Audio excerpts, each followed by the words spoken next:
Est-ce que c'est véritablement ce qui s'était passé dans l'histoire d'Anne?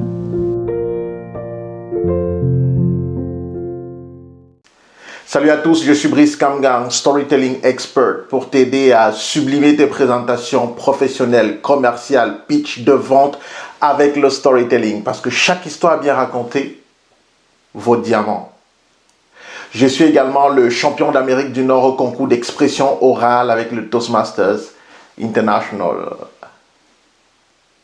C'est l'histoire de la petite Anne qui vivait en campagne avec ses parents.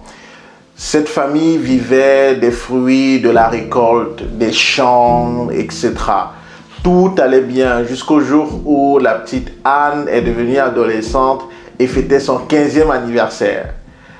Ce jour-là, ses parents lui ont offert un cheval comme cadeau d'anniversaire. Et ce même jour également, ses parents sont décédés. Ils sont morts. Ils l'ont quitté définitivement. La petite Anne était brisée, inconsolable. Comment allait-elle vivre sans ses parents qu'elle aimait tant?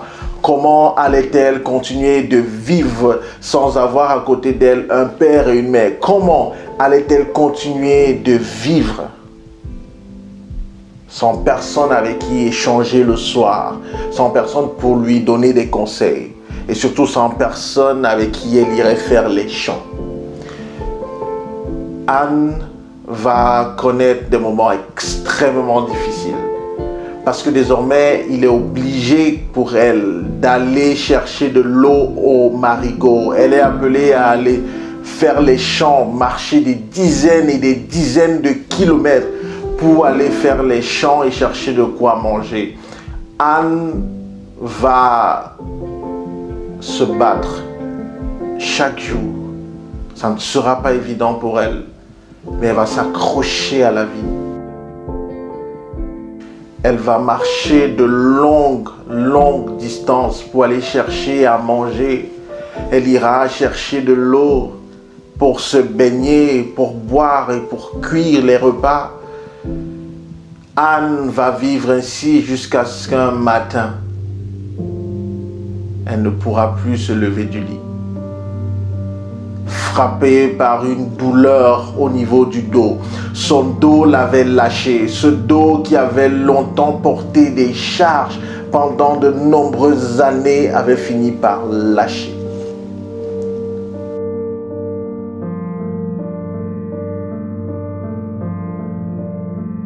Anne est restée couchée jusqu'à la fin de ses jours.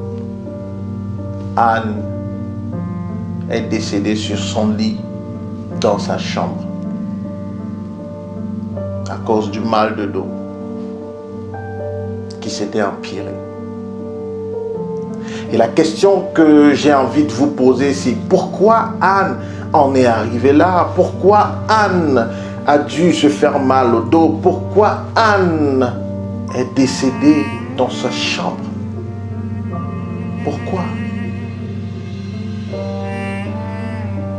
Alors que la solution avait toujours existé. Depuis le jour où Dieu avait choisi de ôter la vie aux parents de Anne, Anne avait la solution à sa vie.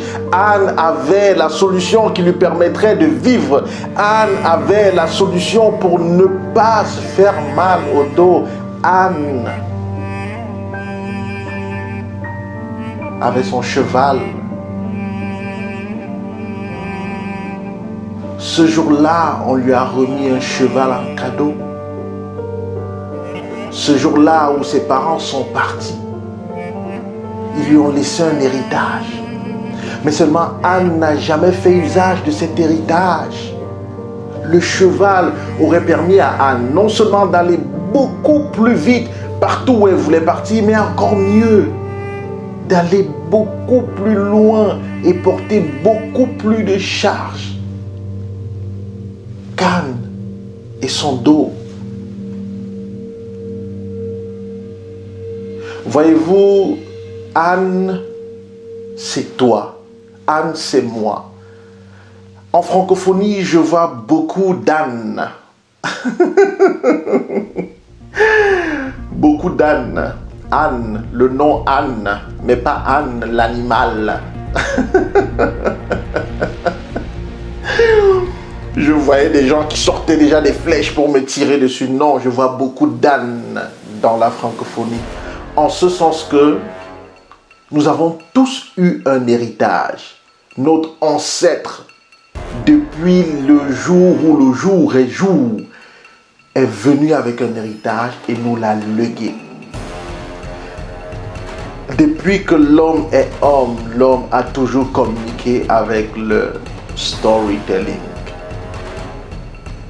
Le storytelling est un héritage qu'on a depuis l'ancêtre de l'ancêtre de l'ancêtre de notre ancêtre.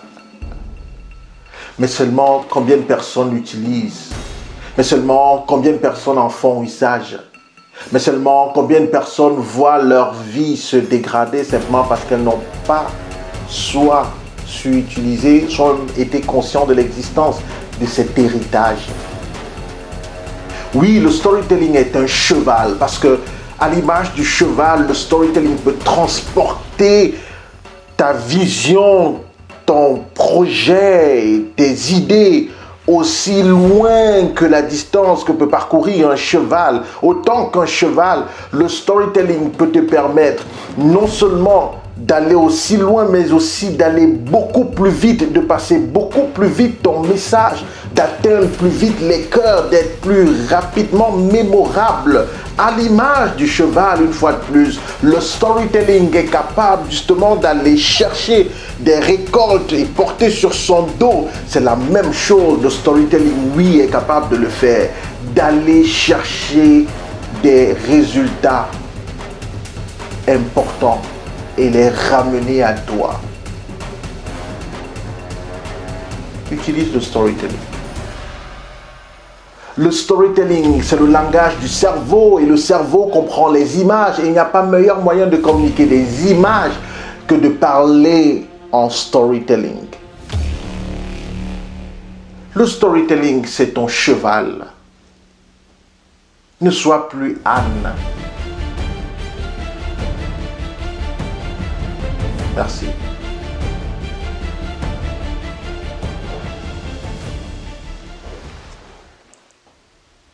Est-ce que c'est véritablement ce qui s'était passé avec la petite Anne? Si tu veux savoir ce qui s'est passé, rendez-vous la semaine prochaine pour le deuxième épisode de cette série de stories qui parle de l'histoire d'Anne. Abonne-toi à cette chaîne si ce n'est pas encore le cas. Laisse-moi un commentaire si tu aimerais que j'aborde un sujet particulier dans le domaine du storytelling et de la prise de parole en public. Et surtout, partage cette vidéo afin d'aider quelqu'un quelque part. Je suis Brice Kamgang, expert storytelling, pour te servir.